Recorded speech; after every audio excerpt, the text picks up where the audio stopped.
தமிழகத்தில் நாள்தோறும் சிறுமிகள் முதல் முதிர்ந்த பெண்கள் வரை பாலியல் வன்கொடுமைக்கு ஆளாவது கடும் கண்டனத்துக்குரியது. தமிழகத்தில் சட்ட ஒழுங்கு அடியோடு சீர்கெட்டுவிட்டது.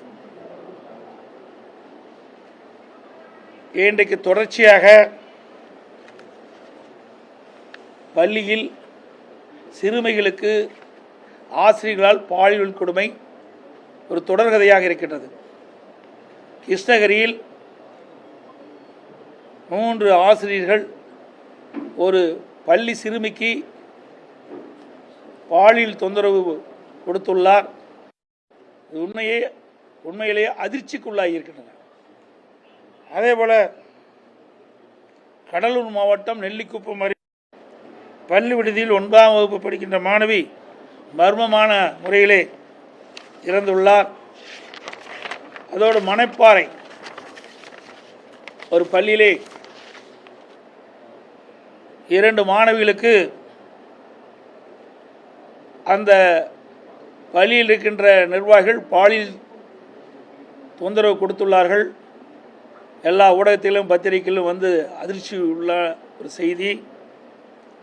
வேலூரில் ஓடும் ரயிலில் ஒரு கர்ப்பிணி பெண்ணை தாக்கி தள்ளிவிட்டதில் அந்த பெண் கடுமையாக பாதிக்கப்பட்டு மருத்துவமனையில் சேர்க்கப்பட்டு இன்றைக்கு ஊடகத்தில் செய்திகள் வெளிவந்துள்ளன. அந்த பெண்மணிக்கு கருச்சிதைவு ஏற்பட்டதாக செய்தி வெளியாகியுள்ளது. உண்மையிலேயே மிகுந்த வேதனைக்குள்ள சம்பவம். அதேபோல தமிழக காவல்துறையில் உயர் பதவியில் இருக்கின்ற ஒரு ஏடிஜிபி அவர்களே தன் உயிருக்கு பாதுகாப்பில்லை என்ற ஒரு செய்தி மிகுந்த அச்சத்தை ஏற்படுத்துகின்றது, மிகுந்த அதிர்ச்சியை ஏற்படுத்துகின்றது.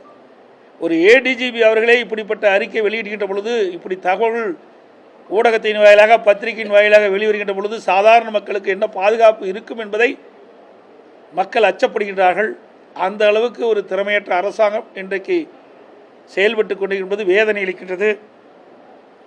சிவகங்கையில் ஒரு காவல் நிலையத்தில் பெண் எஸ்ஐயை தாக்கப்படுகின்றார். காவல் நிலையத்திலே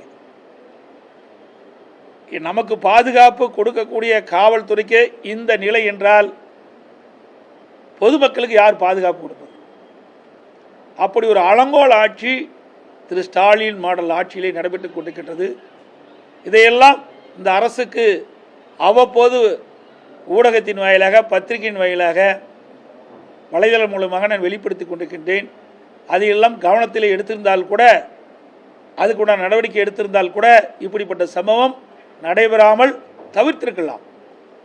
குற்றச்செயல் ஈடுபடுகிறவர்கள் எவ்வித அச்சமும் இல்லாமல் குற்றச்செயல் ஈடுபடுவது உண்மையிலேயே வேதனை அளிக்கின்றது. ஒரு பொம்மை முதலமைச்சர், ஒரு திறமையற்ற ஆட்சி நடைபெற்று கொண்டு இதுவே சாட்சி. அது மட்டும் இல்லாமல் ஈசிஆர் ரோட்டில்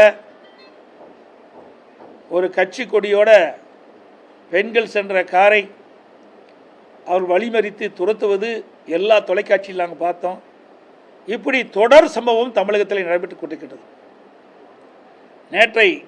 நேற்றை தினம் தொலைக்காட்சியை என்ன பார்த்தேன், 24 மணி நேரத்தில் 8 கொலைகள் தமிழகத்தில் நடைபெற்றதாக. இன்றைக்கு தமிழகம் ஒரு கொலை நடைபெறுகின்ற மாநிலமாக இருப்பது உண்மையிலேயே வருத்தம் அளிக்கிறது, வேதனை அளிக்கின்றது. ஒரு மோசமான ஆட்சிக்கு இதுவே சான்று என்பதை இந்த நேரத்தில் தெரிவிக்க விரும்புகின்றேன்.